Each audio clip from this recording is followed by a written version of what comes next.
Assalamualaikum warahmatullahi wabarakatuh. Apa kabar sahabat beriman? Selamat datang di Gema Hidayah. Alam kubur adalah perjalanan awal menuju akhirat.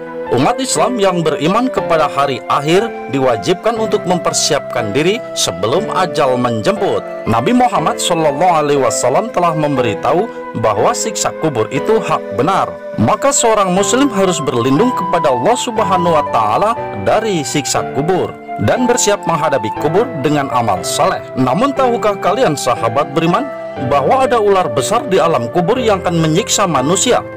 Ular itu bernama tinin. Lantas benarkah semua itu? Seberapa mengerikan ular besar itu sahabat beriman? Temukan jawabannya dengan menyimak video ini hingga akhir. Berikut mengerikan misteri ular tinin yang menyiksa manusia di alam kubur. Siksa kubur benar adanya. Di dalam buku Ar-Ruh wan Naf karya Al-Hafiz Abu Abdullah bin Manda diterangkan bagaimana hamba yang kafir mendapat siksa kubur. Ketika roh dikembalikan lagi di tempatnya berbaring, Mungkar dan Nakir mendatanginya sambil menaburkan tanah dengan kedua taringnya. Mereka menggali tanah dengan rambutnya. Suaranya menggelegar seperti halilintar, sementara pandangannya seperti kilat yang menyambar. Dua malaikat ini mendudukkan mayat itu kemudian berkata, "Siapakah Rabbmu?" Dia menjawab, "Aku tidak tahu." Kemudian ada yang berseru dari arah samping kubur, "Kamu memang tidak tahu." Malaikat Mungkar dan Nakir memukulinya dengan tongkat besi. Meski timur dan barat menyatu, pukulan ini tidak berkurang. Kuburnya pun menyempit hingga tulang-tulang rusuknya tercecer. Pintu neraka dibukakan di hadapannya. Ia melihat tempat duduk di neraka itu hingga tiba hari kiamat. At-Tahawi menyebutkan dari Ibnu Mas'ud, Nabi SAW bersabda, seorang hamba dari hamba-hamba Allah diperintahkan disiksa di kuburannya dengan 100 deraan. Dia terus memohon kepada Allah dan berdoa kepadanya hingga deraan itu hanya sekali saja, dan kuburannya pun dipenuhi dengan api. Bukankah ini saja sudah mengerikan sahabat beriman? Lalu bagaimana jika datang kepada kita ular besar yang sangat mengerikan? Namun sebelum lanjut, klik dulu tombol loncengnya agar kita tetap bertebar siar melalui channel ini. Mari berbagi pengetahuan dan ilmu yang bermanfaat. Amin ya robbal alamin.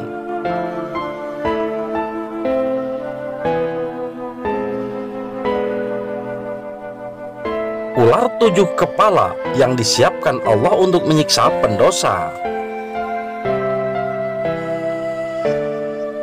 Ular tinin merupakan ular yang disiapkan Allah Subhanahu wa Ta'ala untuk menyiksa manusia.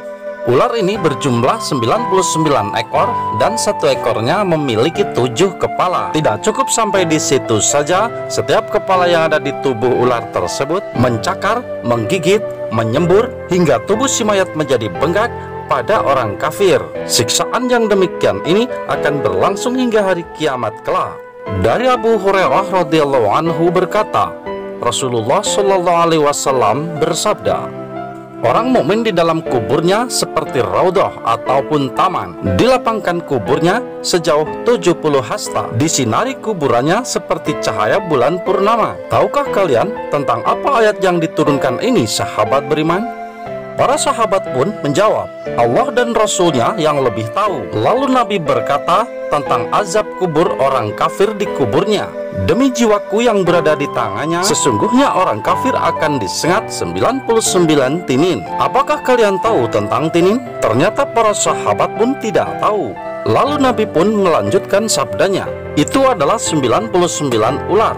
Setiap satu ular memiliki 7 kepala, dan semua kepala meniup-niup pada orang kafir yang dikubur itu, lalu menyengatnya dan merobek-robeknya sampai hari kiamat. Hadis Hasan, hadis riwayat Ibnu Hibban, Abu Yola, dan lain-lain. Disahihkan oleh Al-Baihaqi, dihasankan oleh Al-Arnaud, Husain, Sulaim Asad, dan lain-lain.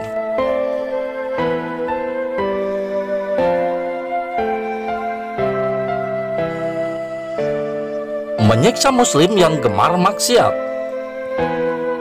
Sahabat beriman, Sejatinya hal yang dilakukan manusia akan mendapat ganjaran. Semua hal yang melanggar perintah Allah Subhanahu wa Ta'ala, maka pasti siksa yang akan dia dapatkan nantinya. Dan ternyata ular besar tinin ini diciptakan oleh Allah Subhanahu wa Ta'ala untuk menyiksa para pelaku maksiat.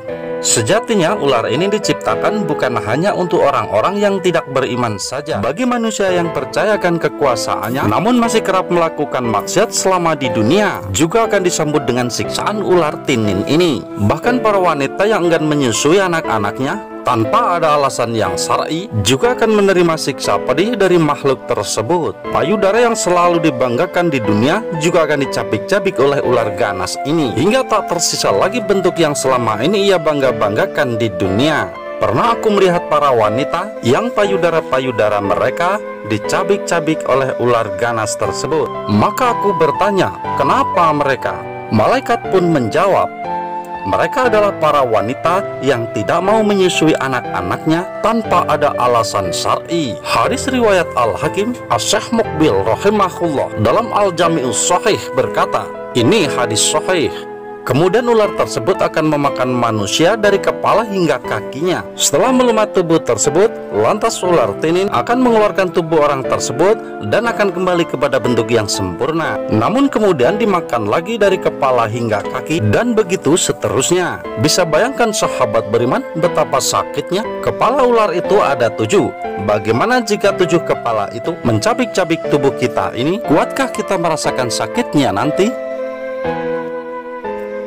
Adakah amal penyelamat dari ular tadi?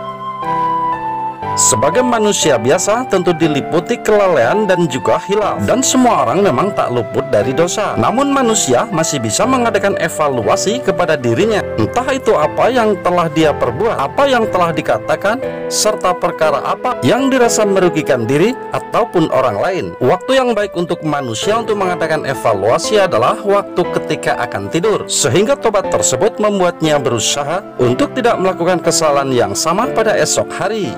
Sesungguhnya Allah Maha Pemaaf dan pasti akan memberikan rahmat bagi siapa saja yang serius memperbaiki dirinya, menyempurnakan sholat, berlaku baik kepada sesamanya. Selain taat kepada Allah, membaca Quran juga melindungi kita dari azab kubur. Sungguh dahsyat siksa kubur itu, sahabat beriman, sampai-sampai binatang pun mendengar orang yang lagi disiksa. Ibnu Qayyim menuliskan bahwa sebagian ulama berkata, beberapa kelompok orang di Mesir dan Syam pergi membawa ternak mereka ke kuburan orang Yahudi, Nasrani, dan orang munafik. Saat hewan-hewannya mengalami sakit perut, jika kuda itu mendengar siksa kubur, maka ia akan meringkik karena merasakan panas. Sakit perutnya pun bisa sembuh. Syekhul Islam Ibnu Taimiyah berpendapat, siksaan dan kenikmatan ditimpakan kepada jiwa dan badan. Jiwa bisa merasakan kenikmatan dan siksaan terpisah dari badan. Jiwa bisa merasakan kenikmatan dan siksaan dalam hubungannya dengan badan, dan badan hubungannya dengannya pula. Kenikmatan dan siksaan, sahabat beriman, ditimpakan kepada keduanya dalam keadaan seperti ini bersama-sama, sebagaimana jiwa yang bisa merasakannya sendirian. Kunci untuk menempati alam kubur yang nyaman dan bebas dari siksanya, sahabat beriman, adalah Al-Baihaqi mengungkapkan, amal soleh akan membuat nyaman tempat tinggal di alam kubur, dan barang siapa yang beramal soleh, maka untuk diri mereka sendirilah mereka menyiapkan tempat yang menyenangkan. Quran Surat Ar-Rum ayat 44. Merujuk pada pendapat Mujahid, tempat yang menyenangkan yang dimaksud adalah kediaman yang nyaman selama di alam barzah. Bagaimanakah sahabat beriman? Sudah siapkah kalian mendapatkan tempat yang nyaman di alam barzah? Semoga informasi tadi bermanfaat dan membuat kita berpikir lebih bijak. Jika tayangan ini bermanfaat, share ke yang lain, karena sebaik-baik manusia yang bermanfaat untuk orang lain. Wassalamualaikum warahmatullahi wabarakatuh.